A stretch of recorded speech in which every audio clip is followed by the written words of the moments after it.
आप सबको सलाम। बैठिए, तशरीफ़ रखिए।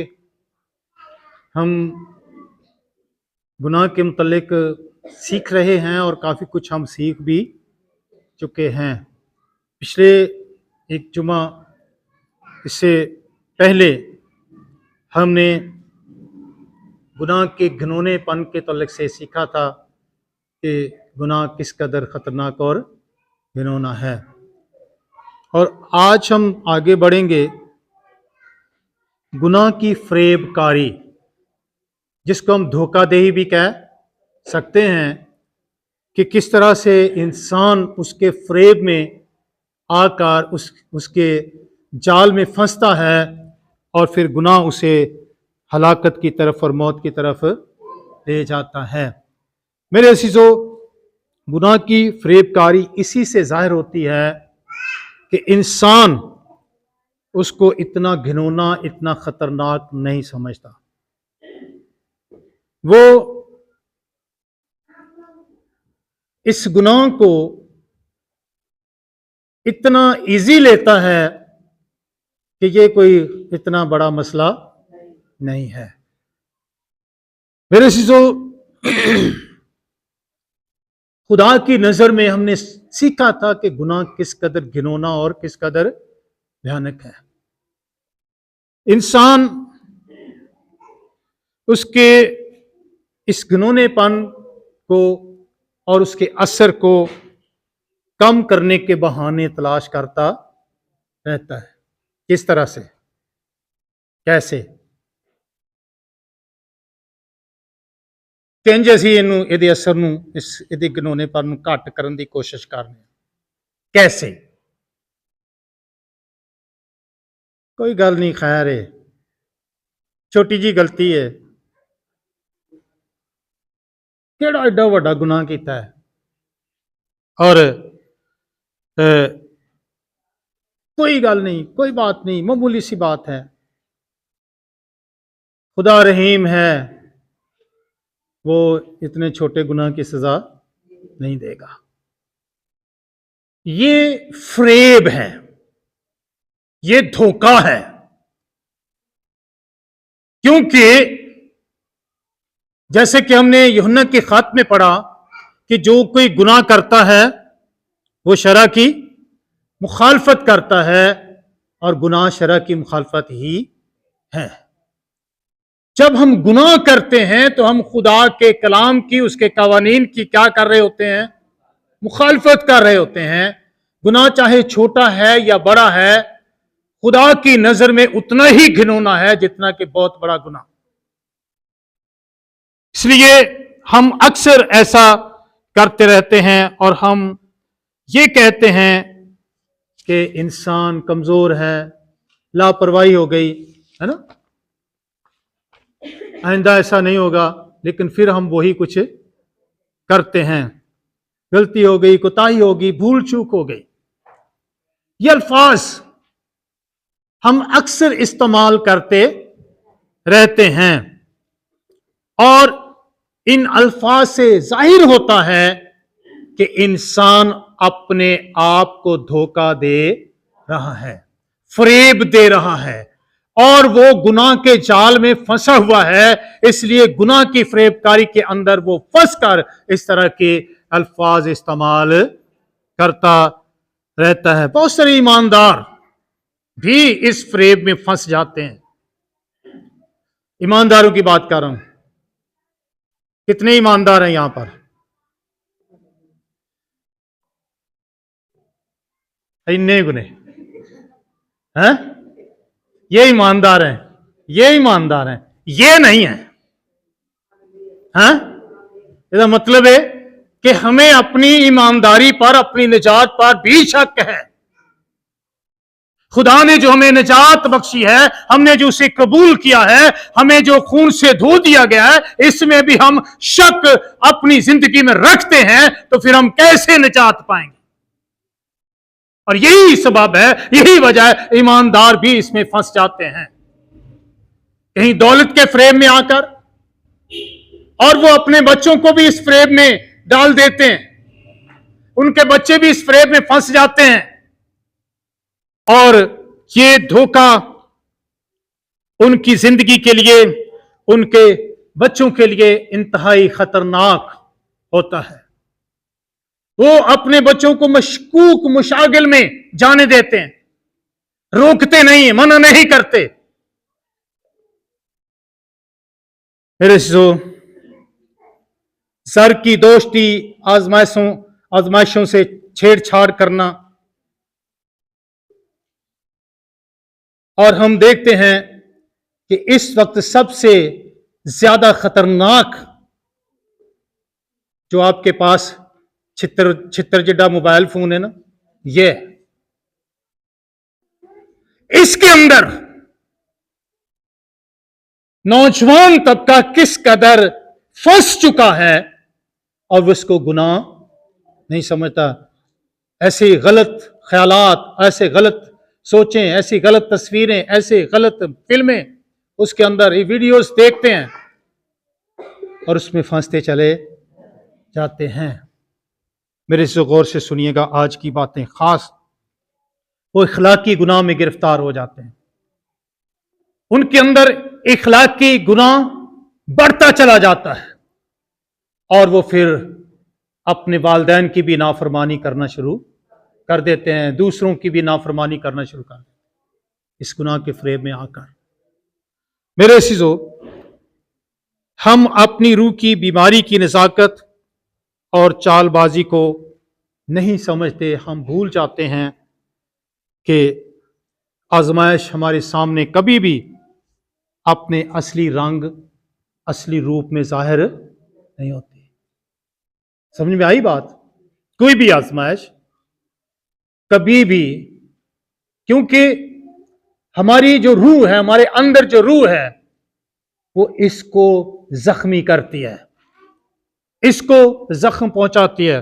आजमाइशें जो होती हैं ये कभी भी अपने असली रूप में, असली रंग में जाहिर नहीं होती। वो कभी नहीं कहती, या गुनाह कभी नहीं कहेगा मैं तेरा दुश्मन है, मैं तेरा गला घुटन ले आया, मैं तुझे मारने के लिए आया, मैं तुझे हलाक करने के लिए आया। कभी नहीं। वो तो बड़े प्यार से, बड़ी मुलायम नरम आवाज से वो आता है और हमें जहन्नम में झोंक देता है। जहन्नम में हमारी जिंदगियों को, हमारी रूहों को बर्बाद कर देता है। मेरे सो वो तो गुनाह किस तरह आता है, कैसे आता है? भोसे लेता हुआ, यहूदा इस्करियोती की तरह। यहूदा इस्करियोती जब आया था बागे गतसमनी में यीशु को पकड़वाने के लिए, तो क्या किया था उसने? हाँ, इसी तरह वो हमारे भोसे लेता है, हमें पकड़वाने के लिए, हमें गिरफ्तार करने के लिए, हमारी जिंदगी को बर्बाद करने के लिए, हलाक करने के लिए वो भोसे लेता हुआ आता है। तो ही समझने वाह किड्डा प्यार करन दे साडे नाल, वो ये प्यार बड़ा महंगा पै जांदा जे, है ना। और इसी तरह गुनाह जो है योआब की तरह, ये दूसरा शमूएल उसके तीसरे बाब की 26-27वीं आयत में योआब शख्स था जिसने कत्ल किया, और वो उसने क्या किया? तो दूसरा आदमी था, उससे कहता है इधर आ यार, मेरी गल ते सुन जरा, थोड़ा जा साइड ते आ ना, मैं एक खुफिया गल तेरे नाल करनी है। और क्या किया उसने?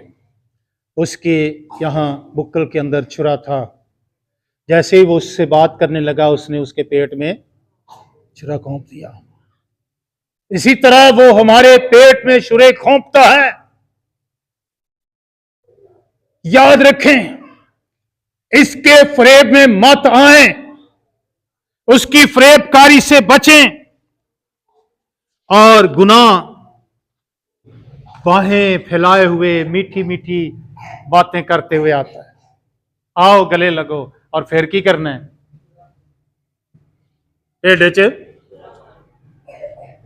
छुरा घोंप देता है।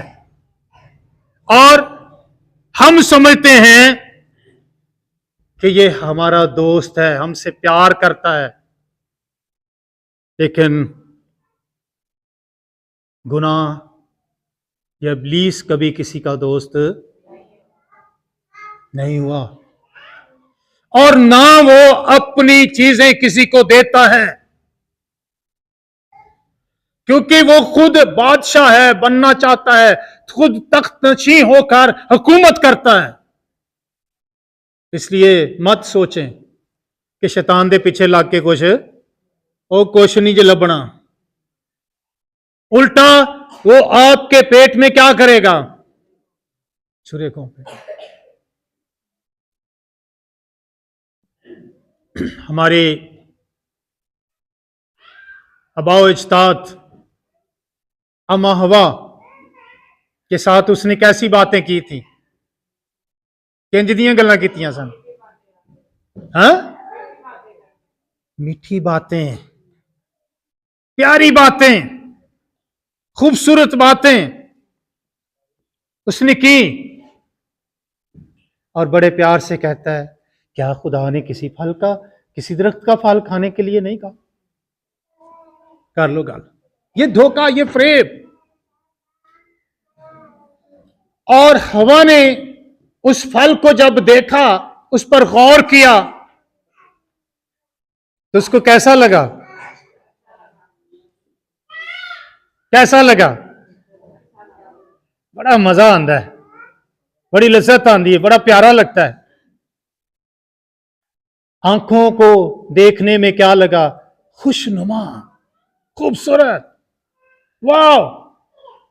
और ताकत बख्शने के लिए खूब, अक्ल बख्शने के लिए खूब। नहीं पता इन्हें अगली भी खो लेनी है। बड़े प्यार से आता है वो। ये फ्रेब है, गुनाह का फ्रेब। मेरे सीजो, उसको अच्छा लगा, खूबसूरत लगा, अक्ल बख्शने के लिए खूब लगा उसको। कितना बड़ा गुनाह था ये जी। वेखण नूं किड्डा को लगदा जी, किड्डा को लगदा। वो फाली है ना छोटा जिहा, की खा लिया तो केड़ी मार पै गई, केड़ा पहाड़ डिग गया साढ़े। यही कुछ तो हम करते हैं। की हो गया है? छोटी सी गलती है, छोटा सा गुनाह है, क्या हुआ? खुदा ने केड़ा एडी वड्डी सजा दे देनी है? लेकिन इसी गुनाह ने उनको बागे अदन से खूबसूरत जगह से निकाल दिया, जिंदगी से निकाल दिया। मौत उस पर वारिद हो गई, आराम छिन गया, सुकून छिन गया, खुशी छिन गई, जिंदगी छिन गई, हजूरी खुदा की छिन गई, पाकरू छिन गया, कुछ भी उनके पास नहीं रहा इस छोटे से गुनाह से। और छोटे गुनाह से ही बड़ा गुनाह आगे बढ़ता है ना? नहीं? और ये सब फरेब में आए। जब हम दाऊद बादशाह की बात करते हैं, वो छत पर टहलने के लिए गया था। अगर किसी ने यह हवाला पढ़ा हो तो शमील की किताब का, वो छत पर क्या करने गया था? टहलने के लिए। चलो जी, मैं थोड़ा ताजा हवा ले लूं ऊपर से। और उसने बड़े चारों तरफ देखा, छत के चारों तरफ देखा, बड़े हसीन नजारे उसे नजर आए। अच्छा है, टहलना कोई बुरी बात नहीं है। नजारे, खुदा की कुदरत के नजारे देखना कोई बुरी बात नहीं है। लेकिन इन्हीं नजारों में उसने एक और नजारा देख लिया जो उसे गुनाह में ले गया। हित्ती ओरिया की बीवी बत्सबा नहा रही थी, उसकी नजर उस पर पड़ी, और इसी टहलने से क्या था, वो टहल ही रहा था ना, कि चलें जी ऊपर की हवा लेते हैं, लेकिन ज़नाकारी में मुलव्वस हो गया, कत्ल में मुलव्वस हो गया, खून से हाथ रंग लिए उसने। कभी मत सोचें। और इस तरह से गुनाह फरेब देता है, इस तरह से गुनाह हमें बहुत बड़े गुनाह, बहुत बड़ी गलतियों के अंदर ले जाता और हलाकत और मौत की तरफ ले जाता है।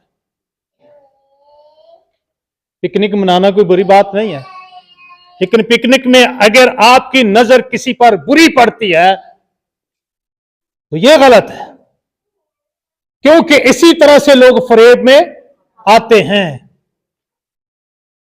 वलीमों पर नौजवान जाते हैं, वहां पर क्या होता है? फरेबकारी होती है, गुनाह के फरेब में जाते हैं। बारातों में क्या होता है? छठियों में क्या होता है? मेलों में क्या होता है?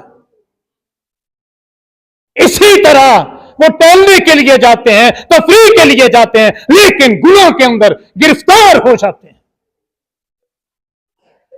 अपने आप को गुनाह की फरेबकारी से बचाइए, क्योंकि गुनाह की फरेबकारी हमें बहुत बड़ा नुकसान देती है। इन लोगों ने नुकसान उठाया या नहीं उठाया? कोई फायदा हुआ? मत समझिए कि ये छोटा सा है, ये छोटी सी गलती है, कोई बात नहीं।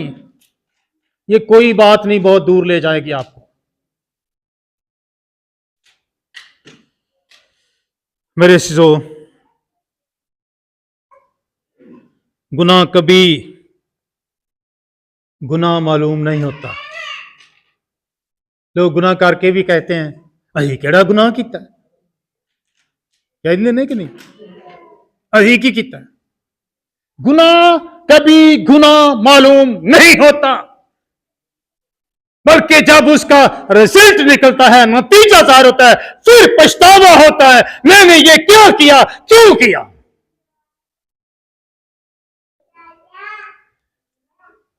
मेरे सिजो, उस वक्त पता चलता है कि मैं क्या कर बैठा। काश मैं ऐसा, काश मैं उस तरफ, काश मैं इसको छोटी सी गलती समझकर ना करता। फिर पछतावे के अलावा कुछ भी नहीं रह जाता। इब्रानियों 3 बाब की 13वीं आयत निकालिए। 3 बाब की 13वीं आयत। हमें मोहतात होना है। इब्रानियों के खत के अंदर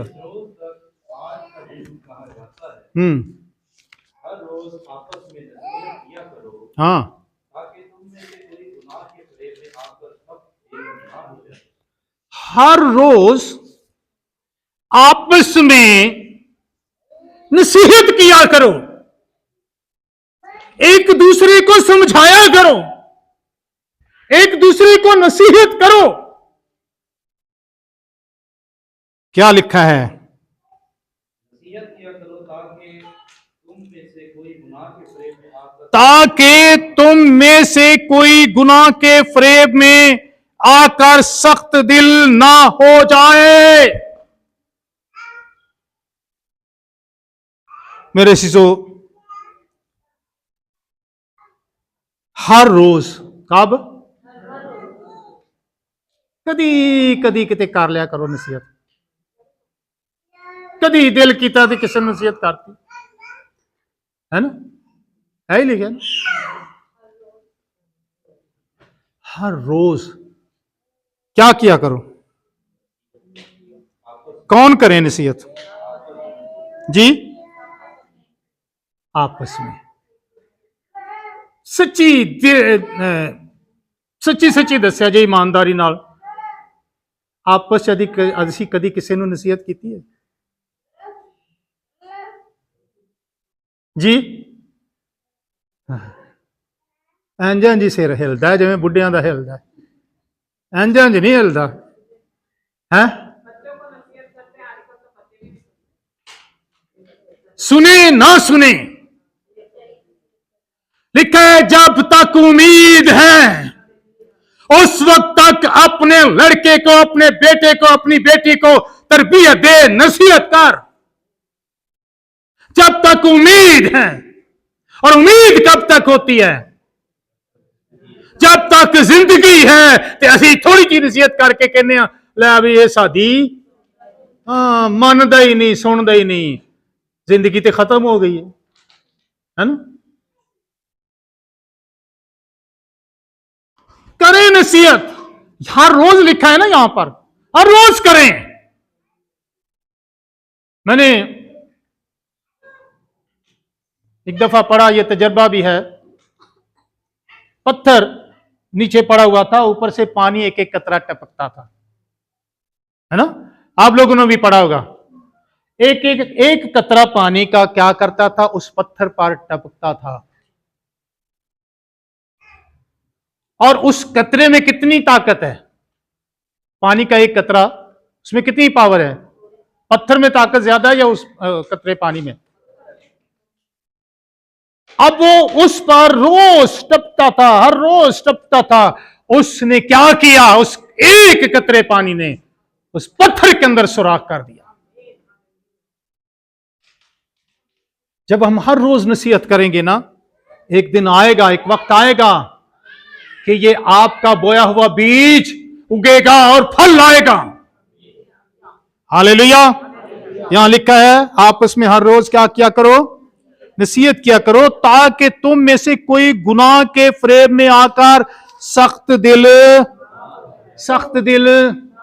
जदों कोई सख्त दिल हो जाता ना, फिर नसीहत ਉਹਦੇ ਤੇ कोई असर, कलाम ਉਹਦੇ ਤੇ कोई असर, कोई गल ਉਹਦੇ ਤੇ कोई असर नहीं करती, क्योंकि वो पत्थर दिल हो चुका है और पत्थर दिल पर किसी चीज का कोई असर नहीं होता।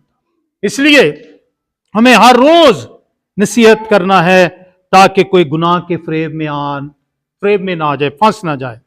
सो मेरे असीजों, जरूर है कि अपनी गुनाह आलूदा फितरत की वजह से हमें कितना शर्मसार होना पड़ता है। और जब हम खुदा के हुजूर में आएंगे, तो गुनाह आलूदा फितरत लेकर जब हम खुदा के सामने जाएंगे, गुनाह आलूदा जिंदगी लेकर जाएंगे, तो उस वक्त कितना शर्मसार होंगे। क्या जवाब मिलेगा आगे से? खुदावंद यीशु क्या कहेगा? ऐ बदकारो, मैं तुमको नहीं जानता। ऐ सुन ली तैयार जे? हुण सानू कोई कह दे, कोई सानू हुण कह दे, फिर की होएगा? हैं? बच के जाए फिर किथे? हैं? लेकिन खुदा को कौन रोक सकता है? वो हमें पाक करना चाहता है, वो हमारी पाकीज़गी को देखना चाहता है। उसने खून बहाया है, उसने जान दी है, उसने अपने लहू से हमें खरीदा है। ये पाकीज़गी हमारे अंदर होनी चाहिए। मेरे अज़ीज़ों, हमें खाकसार बनना है। क्या बनना है? खाकसार। गुनाह की उस तस्वीर को गौर से देखें जो बाइबल मुकद्दस में पेश की गई है। इसमें अपने नजरिए से ना देखें, अपने ख्याल, अपनी सोच से ना देखें, बल्कि किससे देखें? बाइबल मुकद्दस में जो गुनाह की तस्वीर पेश की गई है, उस नजरिए से, बाइबल मुकद्दस के नजरिए से देखें। आपको किस कदर गुनाह गिनौना नजर, किस कदर खतरनाक नजर। सो मेरे सो, और समझे कि हम खुदा की नजर में किस कदर गुनाहगार हैं, और खुदा इस गुनाह से कितनी नफरत और कितनी कराहियत करता है। हम खुदा की नजर में हीच बिगड़े हुए, लेकिन उसने हम पर रहम किया। क्या हम बिगड़े रहें? क्या हम इसी गुनाह के फ्रेम में आकर अपनी जिंदगियों को तबाह करते रहें? हमारे बच्चों की जिंदगियां तबाह होती रहें? नहीं मेरे अज़ीज़ों, खुदा चाहता है कि हम पाक हो जाएं, और उस पाकीज़गी की हमें कितनी ज़रूरत है, जिसके बगैर कोई खुदा को देख नहीं सकता। इब्रानियों का खत 12वां बाब और उसकी 4थी आयत। इब्रानियों 12:14, सॉरी, 12 बाब 14वीं आयत पढ़िए जी। सबके साथ मेल मिलाप रखने और उस पाकीज़गी से ताल्लुक रहो जिसके बगैर कोई खुदावंद को ना देखे। हाँ जी, सबके साथ मेल मिलाप रखने और उस पाकीज़गी के तालिब रहो जिसके बगैर कोई खुदा को नहीं देखेगा। ये पाकीज़गी हमारे अंदर होनी चाहिए, क्योंकि गुनाह का फरेब हमें उलझा लेता है और हमारी जिंदगियों को तबाह कर देता है। लेकिन खुदा ने जो पाकीज़गी हमें फराहम की है, वो पाकीज़गी हमें जिंदा करके खुदा की बादशाही में खुदा के सामने ले जाती है। मेरे सिसो, इस पाकीज़गी के बगैर कोई खुदा को नहीं देख सकेगा। इसलिए हमें उस पाकीज़गी के तालिब होना है, उस पाकीज़गी की तरफ बढ़ना है, उस पाकीज़गी को अपनी जिंदगी में लेना है जिसके बगैर हम खुदा को देख नहीं सकते। सो मेरे सिसो, हम जानते हैं हैकल के अंदर 2 शख्स दुआ करने के लिए गए। लूका 18वें बाब में एक फरीसी था और एक महसूल लेने वाला। फरीसी ने कैसे दुआ की थी? ऐ खुदा, मैं तेरा शुक्र करता हूँ। सबसे पहले क्या अल्फाज हैं? मैं तेरा शुक्र करता हूँ, मैं हफ्ते में 2 बार पूरी आमदनी की अदायगी देता हूं, मैं कातिल नहीं हूं, मैं बदकार नहीं हूं, मैं गुनाहगार नहीं हूं, मैं इस महसूल लेने वाले की मानद नहीं हूं। लेकिन महसूल लेने वाले ने क्या कहा? आसमान की तरफ उसने आंख भी नहीं उठाई, मैं इस लायक नहीं हूं। ऐ खुदा, मुझ गुनाहगार पर। उसकी दुआ कितनी लंबी है और कितनी खूबसूरत है। फरीसी की दुआ कितनी लंबी और कितनी खूबसूरत है, लेकिन इस महसूल लेने वाले की दुआ कितनी लंबी है? एक जुमला, ऐ खुदा मुझ गुनाहगार पर। कितनी लंबी दुआ है? सिर्फ एक जुमला। लेकिन उसने अपने आप को खुदा के सामने सरेंडर किया, अपने आप को तस्लीम किया कि मैं गुनाहगार हूं, खुदा मुझे माफ कर, खुदा मेरे गुनाहों को धो दे, खुदा मुझे इस लायक को कर दे कि मैं आसमान की तरफ देख सकूं, तेरे जलाल को, तेरी कुदरत को देख सकूं, तेरी पाकीज़गी मुझे इस लायक बना सकती है। खुदा मेरे गुनाह इस लायक नहीं है। लिखा है, पहले की निस्बत दूसरा शख्स रास्तबाज ठहर कर अपने ये रास्तबाज ठहराया जाना है। गुनाह के फरेब से बचिए, मत सोचिए, मत कहिए कि ये छोटा सा है, कोई गल नहीं, खैर है, खुदा केड़ा एडी वड्डी सजा दे देगा। उस छोटे गुनाह ने बागे अदन से बाहर कर दिया और आज तक उसकी सजा इंसान। मत सोचिए कि ये फरेब है गुनाह का। जब जो अल्फाज हम बोलते हैं, इस फरेब में मत आइए। छोटी सी छोटी गलती, छोटे से छोटे गुनाह करने से भी क्या कीजिए? गुरीज कीजिए और खुदा की पाकीज़गी के तालिब हो जाइए। अगर खुदा की बादशाही में जाना है, खुदा को देखना है, खुदा की हजूरी में अपने आप को फिर से बहाल करना है, तो उस पाकीज़गी में आ जाइए। मुझ गुनाहगार पर क्या कर, मुझ गुनाहगार पर क्या कर। और दूसरा शख्स क्या कहता है? वो शुक्रगुजारी भी करता है, अदायगी भी देता है, वो ज़नाकार भी नहीं है, बदकार भी नहीं है। लेकिन इस शख्स ने अपने आप को बाइबल के मुताबिक देखा, बाइबल के आईने में देखा। उस शख्स ने अपने आईने में अपने आप को देखा कि मैं बहुत रास्तबाज हूं, मैं बड़ा परहेजगार हूं, मैं बड़ा सखी हूं। नथिंग। अपने खुदा की तरफ देखिए, अपने सरों को झुकाइए और गुनाह के फरेब से बचिए। सब सर झुक जाएं और अभी वक्त हमारे पास है दुआ का कि हम खुदा के सुर दुआ करें, कुछ वक्त दुआ में गुजारें। सर झुका लें।